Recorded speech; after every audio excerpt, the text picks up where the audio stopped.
अयोध्या के राजा दशरथ दरबार में गुरु वशिष्ठ और मंत्रियों के साथ बैठे थे। राजा ने गुरु वशिष्ठ से कहा कि अब वे बूढ़े हो रहे हैं और बेटों का विवाह देखना चाहते हैं, इसलिए योग्य कन्याओं की तलाश शुरू की जाए। तभी द्वारपाल ने सूचना दी कि ऋषि विश्वामित्र आए हैं। राजा दशरथ स्वयं द्वार तक जाकर उनका स्वागत करते हैं और उन्हें आदरपूर्वक दरबार में लाते हैं। कुशलक्षेम पूछने के बाद राजा ने विनम्रता से ऋषि से उनके आने का कारण पूछा और कहा कि वे कोई भी सेवा करने को तैयार है। विश्वामित्र ने कहा कि वे राजा से कुछ मांगने आए हैं, यदि राजा वचन दे तभी वे अपनी मांगे रखेंगे।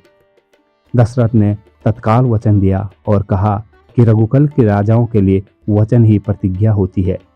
आश्वस्त होकर विश्वामित्र ने बताया कि वे अपने आश्रम में एक यज्ञ कर रहे हैं, लेकिन मारीच और सुबाहु नामक दो राक्षस यज्ञ को अपवित्र कर देते हैं। वे उन्हें श्राप देकर नष्ट नहीं कर सकते, क्योंकि यज्ञ के दौरान क्रोध करना वर्जित है। उन्होंने राजा से उनके ज्येष्ठ पुत्र राम को मांगा ताकि वे 10 दिनों के लिए उनके साथ जाकर राक्षसों से यज्ञ की रक्षा कर सकें। यह सुनकर राजा दशरथ बहुत दुखी हो गए और राम को बालक बताकर कहा कि वे स्वयं सेना के साथ जाकर यज्ञ की रक्षा करेंगे। विश्वामित्र ने राजा को आश्वस्त किया कि राम उन राक्षसों का वध आसानी से कर सकते हैं और उन्होंने अपनी योग शक्ति से यह जान लिया है। राजा दशरथ पुत्र मोह के कारण राम को भेजने से बार बार मना करते रहे। राजा को वचन से विचलित होते देख विश्वामित्र क्रोधित हो उठे। उन्होंने बिन मांगे वापस जाने को तैयार हो गए। यह देखकर गुरु वशिष्ठ ने राजा को समझाया कि पुत्र मोह में रघुकुल की प्रतिज्ञा और सत्यनिष्ठा को कलंकित न करें। उन्होंने राजा को सलाह दी कि राम को विश्वामित्र के साथ भेज दें, क्योंकि ऋषि शस्त्र और शास्त्र के ज्ञाता हैं और राम का उनके साथ रहना कल्याणकारी ही होगा। गुरु वशिष्ठ की बात मानकर राजा दशरथ ने राम को बुलाया। लक्ष्मण भी राम के साथ में आ गए। पिता की आज्ञा पाकर राम और लक्ष्मण ने ऋषि विश्वामित्र के साथ जाने की अनुमति मांगी। अनुमति मिलने पर दोनों भाई गुरुजनों के आशीर्वाद लेकर ऋषि के साथ चल पड़े। राम और लक्ष्मण कंधों पर धनुष और तरकस में बाण रखे विश्वामित्र के पीछे ऐसे लग रहे थे मानो ब्रह्मा जी पीछे दोनों अश्विनी कुमार जा रहे हों। 6 कोस चलने के बाद वे पवित्र सरयू नदी के तट पर पहुंचे। विश्वामित्र ने राम और लक्ष्मण की थकान मिटाने के लिए सरयू के जल से आचमन, स्नान आदि करने को कहा। फिर वे बला और अतिबला नामक असाधारण विद्याएं सिखाने की इच्छा व्यक्त की। विश्वामित्र ने बताया कि ये विद्याएं ब्रह्मा जी ने रची हैं और वे भूख और प्यास पर विजय दिलाती हैं। अगले दिन सुबह ब्रह्म मुहूर्त में मुनि विश्वामित्र ने राम और लक्ष्मण को जगाया।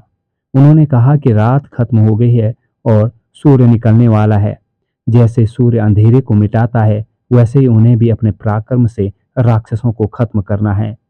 उन्होंने दोनों भाइयों को जल्दी उठकर अपने दैनिक कर्म, नहाना, पूजा करना, देवताओं को अग्निहोत्र से प्रसन्न करना आदि करने का आदेश दिया और आलस्य छोड़ने को कहा। गुरु की आज्ञा मानकर दोनों भाई उठे, अपने नित्य कर्म किए और मुनि के साथ गंगा नदी के किनारे चल दिए। वे चलते हुए गंगा और सरयू नदी के संगम पर पहुंचे, जहां कई ऋषि मुनियों के सुंदर और शांत आश्रम बने हुए थे। वहां एक बहुत ही खूबसूरत आश्रम देखकर राम ने विश्वामित्र से पूछा कि यह रमणीय आश्रम किस महान ऋषि का है। विश्वामित्र ने बताया कि यह एक खास जगह है। पुराने समय में भगवान शिव ने यहाँ एक गहरी तपस्या की थी। उनकी तपस्या से डरकर देवराज इंद्र ने कामदेव को भेजा ताकि वह शिव की तपस्या को भंग कर दें।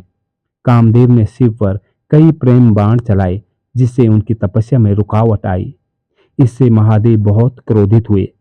उन्होंने अपनी तीसरी आंख खोल दी और तीसरी आंख से निकली भयंकर आग ने कामदेव को जलाकर राख कर दिया। कामदेव देवता थे, इसलिए उनकी मृत्यु नहीं हुई, बस उनका शरीर अंग नष्ट हो गया।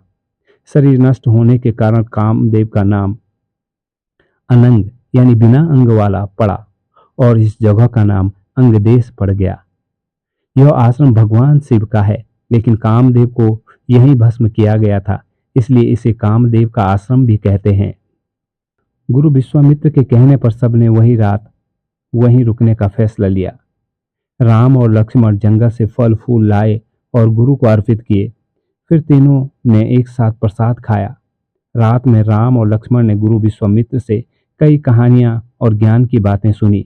गुरु की सेवा करने और उनकी आज्ञा लेने के बाद दोनों भाई गायत्री मंत्र का जाप करते हुए घास की सैया पर सो गए। सुबह अपने रोजमर्रा के कामों, नहाना, पूजा करना आदि से निपटने के बाद राम, लक्ष्मण और गुरु विश्वामित्र नदी के किनारे पहुंचे।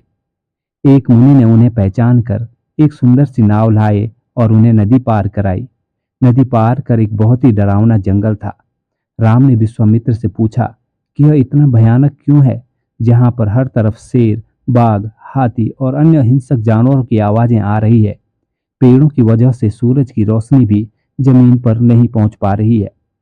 विश्वामित्र ने बताया कि पहले इस जगह पर मलदा और कुरूप नाम के दो बहुत ही अमीर और खुशहाल राज्य थे, लेकिन ताड़का नाम की एक यक्ष कन्या यानी राक्षसी ने इन दोनों राज्यों को बर्बाद कर दिया। विश्वामित्र ने आगे बताया कि ताड़का कोई साधारण स्त्री नहीं है, वह सुंद राक्षस की पत्नी और मारीच उनकी मां है। उसके शरीर में 1000 हाथियों जितना बल है और वह बहुत ही ताकतवर है। उसने और उसके बेटे मारीच ने मिलकर इस इलाके में सभी लोगों को मार डाला और खा गए। अब उसके डर से यहाँ दूर दूर तक कोई इंसान नहीं आता।